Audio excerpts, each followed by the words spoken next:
हाय, स्वागत आहे तुमचं माझ्या लाईव्हमध्ये. लाईव्हला लाईक डन करा. चॅनलवर नवीन असाल तर चॅनलला सबस्क्राईब करा, खाली या आणि कमेंट करा. काही चहा नाश्ता तर झाला का? हो हो, चहा नाश्ता झाला आहे माझा. चहा घेतला आहे, नाश्ता झाला आहे. तुमचा झाला का दादा चहा नाश्ता?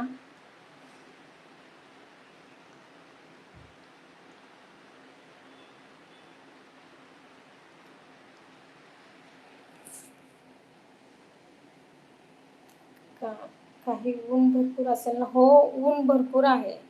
प्रमाणाच्या बाहेर ऊन आहे आणि गरम पण खूपच आहे पुण्यामध्ये.